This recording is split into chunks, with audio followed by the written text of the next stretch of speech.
welcome back to the Strong with Julie podcast. Today is Tuesday while I'm recording this, but this will be up on Thursday. I hope your day is going well. This week's episode's a Q&A, so I asked you guys a bunch of questions over on my Instagram, and I collected 20 questions. So some of them were the most common, like I have a few where like more than 4 people asked the same question, so I put those in there, and then other ones are just ones that I feel like would be applicable to a lot of people. And then after this, if you guys have more questions and you want me to do an episode like this again, you can always ask that. I know usually we dive in at like one specific topic, but for this we'll just kind of like briefly cover each topic, give you guys those tangible takeaways so you take something away from this episode. And yeah, this episode we're just gonna get right into it because I feel like I might talk a lot for some of the questions, so I won't bore you with a little life update because we don't really have much of a life update this week. Last week my friends visited, and this week it's just been lots of work stuff because the planners, actually that's the one update that I have. My 2025 1% Better planner is gonna be back in stock on Friday. I cannot believe that we sold out. I actually ordered the same amount that 50 more than I ordered back in December. So I'm hoping that everyone gets one this time, but what I'm gonna do is if on the first day they do really well, I'm gonna automatically place another order for them to come in to me so that they get here within a couple weeks instead of that month lag. Just like first time like physical product seller things, we're learning as we go. One thing was I had constantly ran out of bubble wrap, so now I have like the bubble mailers to send them in, but I'll probably do another layer of bubble wrap, but you guys probably don't care about this. So anyways, planner's back in stock on Friday, so when you hear this it's gonna be tomorrow, so keep an eye out for that because they are so cute. I'm thinking the next launch we do another color. I love the little lilac baby purple color, but maybe we can get like a baby blue, baby yellow is where my head's at, but let me know if there's like a specific color that you'd like to see. Okay, first question, how to return to the gym after an injury. Okay, so I wrote down a few things, so if you see me looking at my computer, that's what I'm doing if you're watching on YouTube. If not, you should try watching on YouTube one day. It's kind of fun over here. I'm trying to post on YouTube once or twice a week, either like vlog style, full days of eating, specific tips, maybe longer whiteboard tips, things like that. Okay, so returning to the gym after an injury, just workouts in general, you're gonna want medical clearance, so that's gonna be number 1 from your PT, from your doctor, because the last thing that you want to do is just like re-hurt it or do it even worse, depending on what your injury is. And start slow, scale back, lighter weights, lower intensity, less frequency in the gym. If you were hitting the gym like 6 days a week before, try doing half of that for the first few weeks, 3 days a week, maybe full body sessions so you don't put as much pressure into that specific muscle group that you hurt. Let's say it was an upper body, so then like an upper body muscle that you hurt, or let's say you like broke your, I don't know, your arm, right? So you don't want a full arm day that every single exercise you're pounding your arm. A full body day would be a lot smarter because then you can like give it breaks throughout the workout if you're doing a leg exercise than upper body exercise. So that's what I do first, like half your sessions. Definitely focus on form over ego. You might even want to half your weights that you were doing prior, depending on the muscle group, but you're rebuilding in this little phase. Like give yourself the amount that you had off, double that time. So let's say you had like 6 weeks off from the gym, give yourself 12 weeks to like get back to what you're used to, because your body not only is getting back to that frequency that you were at, but it's also like healing at the same time, and that takes time. But it's fine because like don't sweat it. Your fitness journeys for the rest of your life, like 12 weeks is gonna go by so fast. Time flies, okay? It's already April 9th, like what the heck? My 25th birthday is in a month. I'm so excited. Okay, so rebuilding, not breaking records yet. Mobility and warm-ups are gonna be your best friend to prevent that re-injury. So instead of doing like a 5-minute mobility warm-up, double it. 10, 15-minute warm-up. Instead of stretching for 3 minutes at the end of your session, 6 minutes.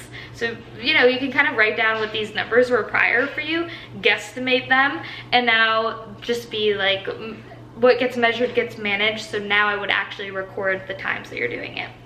A little soreness is okay, but a sharp pain is not. Make sure that you know the difference between the two.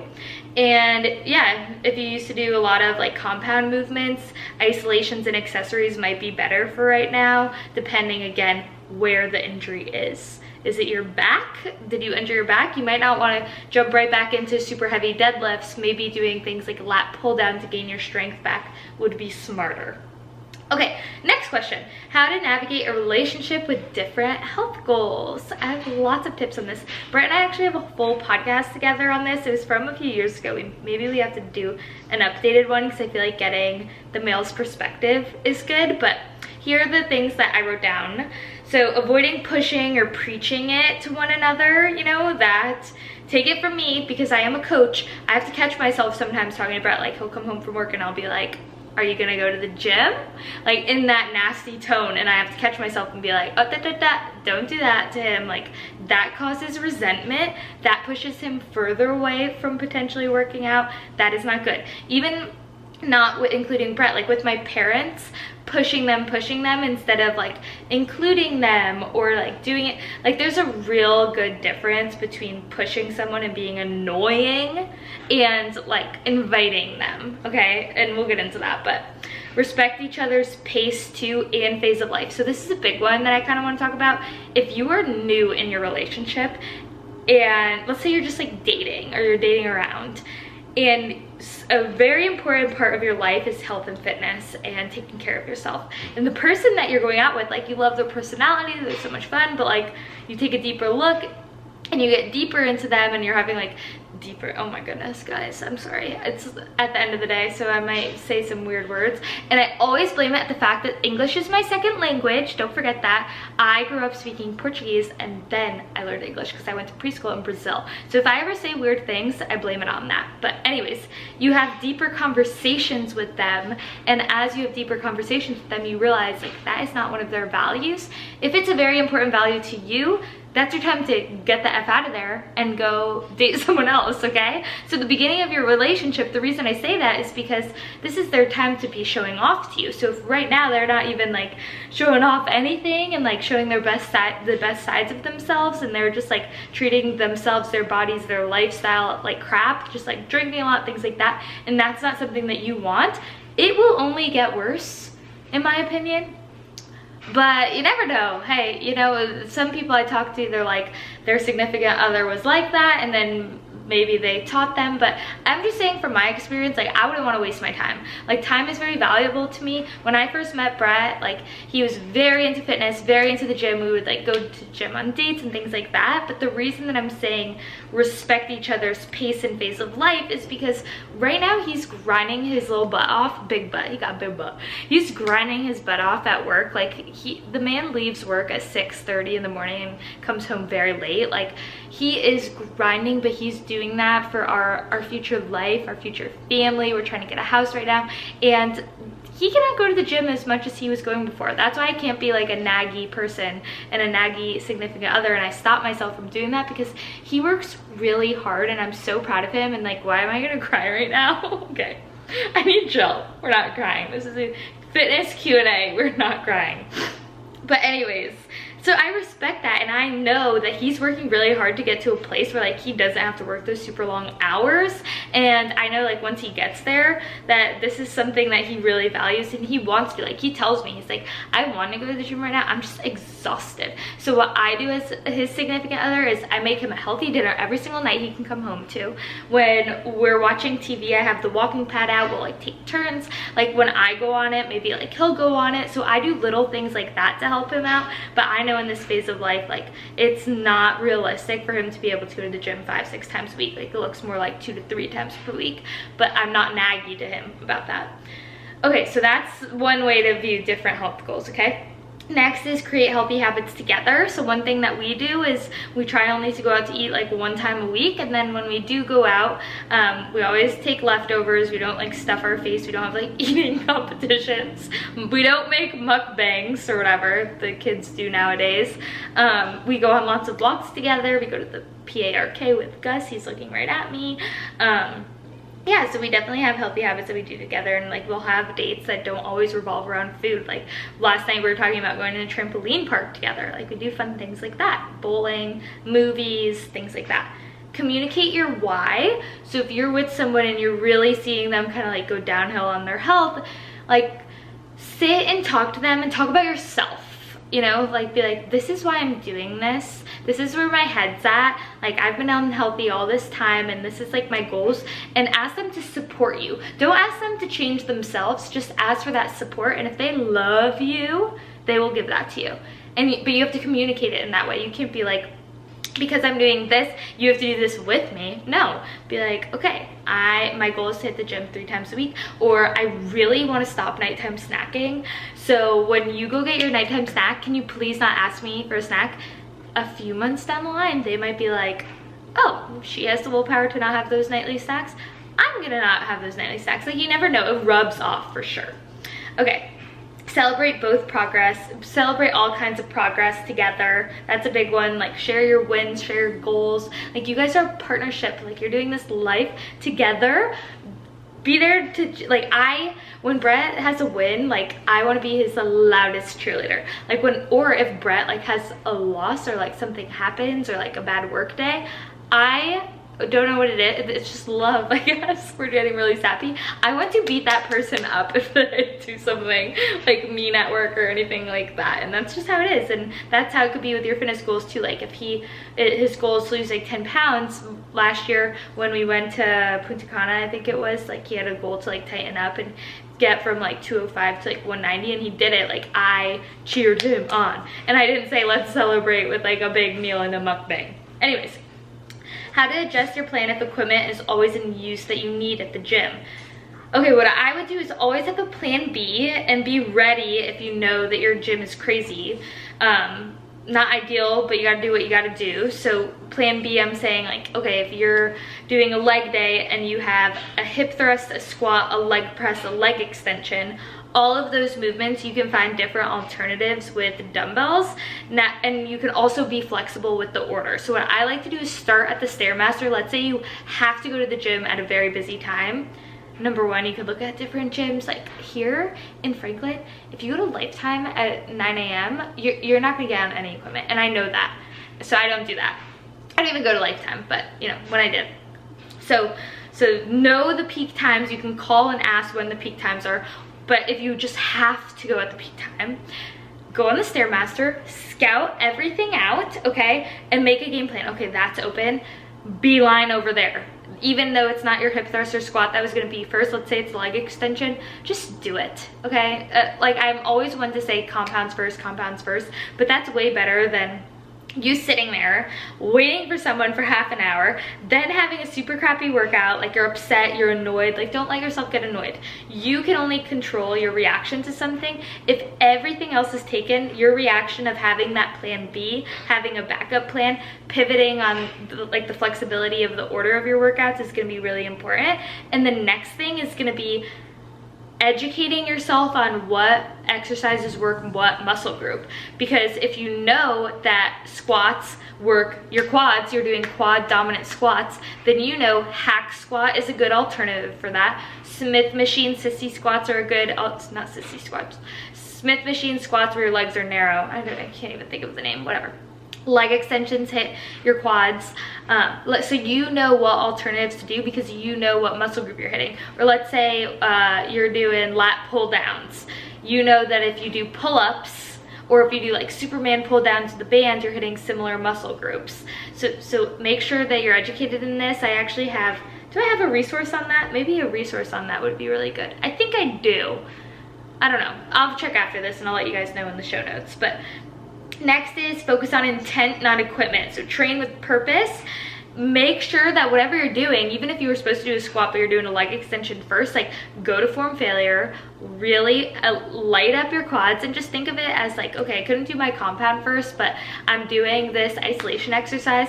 I'm firing up my quads, I'm waking them up, and then I'm gonna do my squats and they're gonna be amazing. It's literally all about mindset. Like your body truly is a reflection of your mindset and what you eat, obviously, and how you work out. But anyways, Why is creatine making me gain weight and bloated? Okay, there's a few reasons. I just typed them out. So one is water retention in the muscles. So creatine pulls water into your muscle cells, which is a good thing for strength and recovery, but can show up as a quick weight gain on the scale. Intracellular muscle retention. Intracellular water retention in the muscle. Your muscles are getting the water. You're not getting bloated, it's your muscles. And no matter what, if you're holding more water in your muscles, that scale weight's gonna go up, but it's not a bad thing. So just stay consistent. The water weight usually levels out after a couple weeks, especially if you have a very serious goal of gaining some great lean muscle mass. Creatine is such a good supplement for it, but some people just like give up after a few days. You just have to stick it out. Next is too much too fast.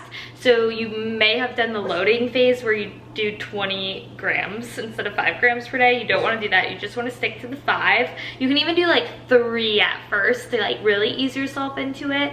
But you don't want to do that loading phase. There's like no science at all to back that loading phase. But yeah, it could overwhelm your gut and cause bloating and digestive upsets. So skip the loading phase, take the 3 to 5 grams daily, and you'll see all the benefits just gradually.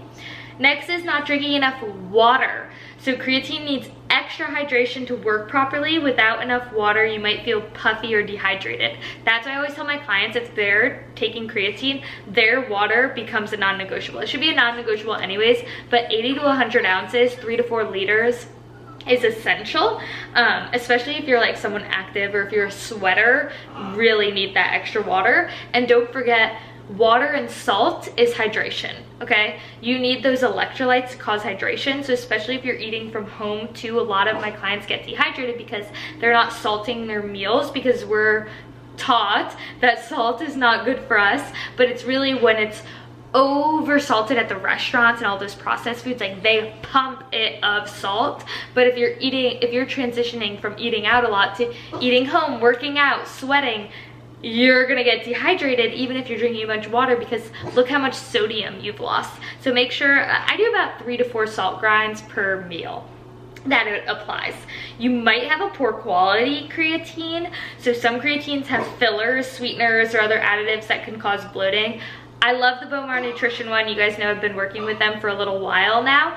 And if you use my code Julie, you get 10% off, and they are in stock right now. Next is the natural body response. So it's temporary. Everyone reacts differently. Some people notice short-term water weight gain, others don't. I have never noticed that with creatine, but I've had clients and I've had friends that have had that happen, but they like kept doing it for a few weeks and it totally leveled out and helped them progress. So the way I think about creatine is it helps endurance and muscle endurance. So if you can do, it doesn't necessarily help you put on muscle, like you drink it without working out and you put on muscle. No, it's like if you can do 1 push-up right now, maybe in a few weeks your muscles have more endurance, so you can do like 5 push-ups. So think of it that way, and because of that, the after effect is you build more leaner muscle if you're having enough protein and calories too.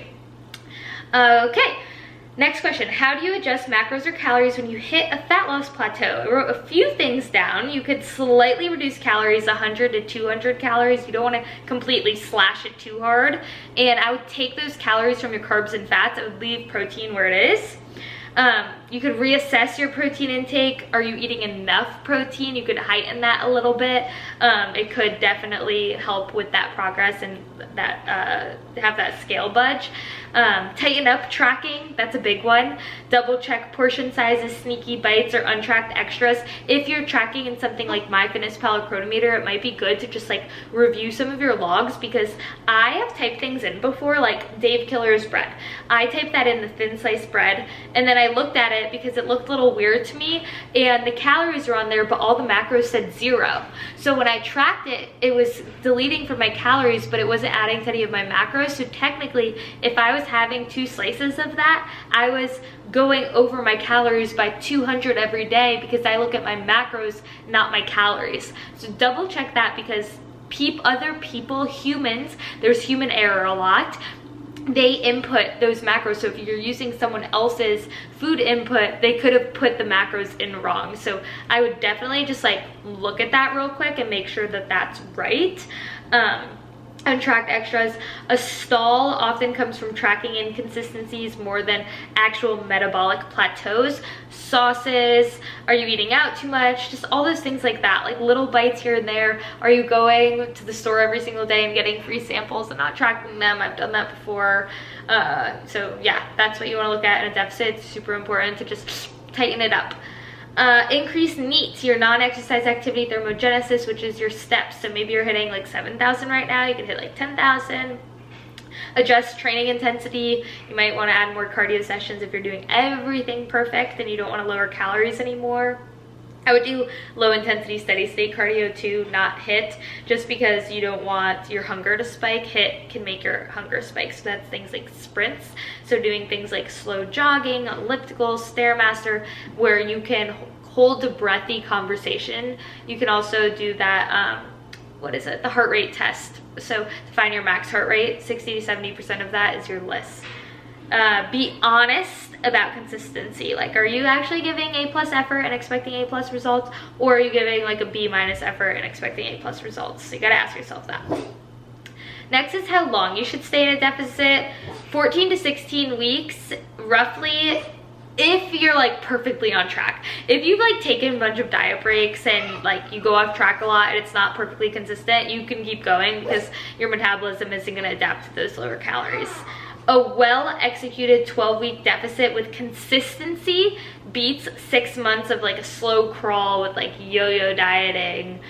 You know, like then you're gonna need a reverse diet and do all those things. So I would like really commit to 12 weeks, see where you can get, take a little diet break, and then you can do another one. And by diet break, I don't mean just like go balls to the wall. I mean go back to maintenance. So maybe you're at like 1,600 calories, your maintenance 2,000. 1,600 calories, 12 weeks, stick to it. Let's see your progress. Like, be consistent. You can see the light at the end of the tunnel because 12 weeks is literally gonna go by so fast. You can make so much progress in 12 weeks. And then you're gonna see in what was I gonna say, at 12 weeks, at the end of that, you can go back to maintenance. Okay, next. If my goal is fat loss and I can only allot time for one, should I prioritize walking or strength training? I'm not gonna lie, guys, I hate questions like this. I'm not mad at you because no dumb questions, but I just don't like it. It's kind of like me asking, if I only like protein, can I not have fats? You know? I don't know, it just reminds me of questions like that. But I'm gonna say both. Like, you're gonna do both and you just gotta like adjust. Instead of trying to hit 10,000 steps, 5 strength workouts a week and thinking like that's the thing that you have to do 2 strength sessions a week, walk 5,000 steps a day, I mean, and adjust that. And then as time allows you to do more, you can go up from there. You don't have to start at the top. If you're starting from 2,000 steps and 0 strength training days, do not go to 6 strength training days and 12,000 steps, okay? Baby crawls. That's why when I do my client orientation calls, I always ask, how many steps are you currently taking? I will not blindly give you a step goal. Like, if you are doing 3,000 steps right now, 9 times out of 10 will say 5,000 steps is your goal. That's about 20 extra minutes of walking. You can split that up however you want. You do about 1,000 steps in 10 minutes, so maybe 2 10-minute walks throughout the day. That is way more doable than me telling that client to hit 10 to 12,000 steps a day. She's gonna go home and be like, my coach is the worst thing in the whole entire world. Why did she do that to me? And yeah. Okay, strength train to preserve and build muscle, which keeps your metabolism higher. You'll burn more calories before and after your workout. Thanks to EPOC, that's the afterburn effect. That's like when you do cardio, you only burn calories during your cardio, but when you do strength training, you burn more calories throughout the whole entire day. It's like investing your money, you know, okay, it's an investment. But walking, it supports recovery, it reduces stress, cortisol, and helps with your daily calorie burn too without taxing your body. So both of them as a pair is so important, but start with baby steps with both of them. Don't neglect one or the other, okay? That's like also saying, should I do, I can only do leg day, so should I not do upper body day? No, do both, unless you have no arms. Okay, what weight should a beginner start with? General guidelines, upper body 5 to 15 pounds, lower body 10 to 25 pounds. Now the thing is, you can test this. So you can pick a weight and do 10 to 12 reps in, and then you have to ask yourself, did reps 1 to 6 feel easy? Did reps 7 to 10 feel harder but still with good form? Did you stop with 2 to 3 reps in the tank? Like you could have done 2 to 3 more reps, you know, at that 12th rep. If yes, you found a really good starting point, so you can stick to that weight. If it's too easy and you're finishing your set and barely feeling anything, increase by 2.5 to 5 pounds. Start with those increments and try again. Go through the process again. Any new workout program you get, the first week of workouts are going to be way longer than the other ones because you're getting your starting weight and you're trying to find that, and that just takes a little while. So give yourself some extra time the first weeks of workouts to find what those weights are. Write them down. I have my girls write it down in their coaching app. Now the other thing is, I don't want you to think of weights as heavy or light. I want you to think of weights as what is an appropriate weight for this exercise and sets and rep range that I have, and also where the exercise is located in my program. Like if I'm doing lateral raises at the end of my workout versus the beginning of my workout, at the end of it, I might only be able to do 5 pounds, but at the beginning, I might be able to do 15 pounds. That doesn't mean one's heavy, one's light. It means it's appropriate for what the workout is, what the sets and reps are, where the workout's located. So that's what I would think about with your weights. And I feel like changing that verbiage in your head is helpful too, because then you don't like compare yourself to like what someone's lifting next to you. Like you don't know if they're only doing 3 reps and you're doing 20, you know, that's just things like that. Appropriate versus heavy or light. Next is, do you track when in maintenance? Why or why not? It depends. It really depends. If you're asking about me personally, again, it depends. But I think everyone should track at maintenance at one point to just like learn what it looks like. Especially if you're really happy with where your body composition's at. It helps you knowing like, okay, how do I keep it here? A lot of us over or underestimate our maintenance a lot. But building food freedom with awareness of learning those portion sizes is really helpful. Like that's something that I always say, like macro tracking helped me stop binge eating because I learned that I could like eat these foods and see results, like cookies, things like that. I used to binge a lot on like peanut butter, Oreos dipped in peanut butter. That was like my biggest thing. Like at one night I just remembered eating like a whole package of Oreos and I was like, oh, like that was a binge. I feel like a lot of people throw around the word binge. Binging is literally when you don't even realize what you're doing in the moment, and then afterwards you just feel so guilty. But anyways, macro tracking helped me do that, and sometimes when I'm at maintenance I do it, sometimes I don't. The cool thing about macro tracking is it's like a tool that you learn in school. Once you learn it, you have that for the rest of your life and you can whip it out whenever you want. Like if I'm at maintenance and I want to tighten things up a little bit, I could easily just whip out tracking for a week, tighten things up, and then not have to do it anymore because my portion sizes and my eyeballs just like got a little bigger than my tummy for that week. And the next question is, how long should you, oh no, we already did how long should you stay in a deficit? Where are we? Oh, does stress cause your weight loss to stall? Okay, this is a good one. So chronic stress increases cortisol, okay? And cortisol is a hormone that can promote fat storage, okay? Especially around the belly. That's why you hear people saying cortisol belly. It increases water retention and can disrupt hunger cues. You might eat more or you could eat less. Like some people I know eat less and then that metabolic adaptation happens, or if you eat more, obviously you're in a surplus. So it can kind of go both ways. It could also lead to emotional eating, sleep disruption, reduced steps, because when you don't sleep as good, you're not going to move as much during the day because you're tired. You might need more caffeine. When you have more caffeine, you might not eat as much because caffeine is an appetite suppressant, and you might have low energy workouts, which means you're not giving it your full effort, which can all cause weight loss stalls and plateaus. So managing your stress is super important. Like for me, I feel very blessed because I went through 7 months of very stressful time of trying to grow my business but also working a corporate job at the same time, moving away from my home in Connecticut, and it was so short-lived to that 7 months, but it really truly gave me a glimpse into the worlds of some of the women that I work with that have to work multiple jobs, who are a mom on top of it. So my empathy towards those people is so big, but I always want to tell them on the phone, like, this is a moment in your life, and we're working really hard right now. We're gonna do what we can. But the cool thing about one-on-one coaching is that at any point, if they decide, let me start looking for a new job that maybe gives me more time to spend with my kids, more time to spend with my families, let me drop this one project that I just said yes to that I really don't want to do, or let me dial it back on the amount of yeses and favors that I'm giving to friends that's taking away time for me to give to me and to take care of my health, because I know if I don't fill my cup, how am I going to pour into others? If I can't even get my workout in, like in a few years, like how am I going to be able to be physically healthy and fit to take care of my friend's kids when she asked me? Or I don't know, I'm just giving like a bunch of examples. Maybe you're saying yes too much. So look at your week ahead, okay, on a Sunday. Look at your week. How many things are MUS, one, made up stress that you're causing yourself? How many things are you rushing through that you don't really need to be rushing through? And then how many things are kind of like optional that you're doing that's causing you more stress that you can opt out of maybe for this season? Even if you really, really, really like it and enjoy it, if it's causing you stress or not being able to get to the gym or do your workout, maybe for this season you take a step back.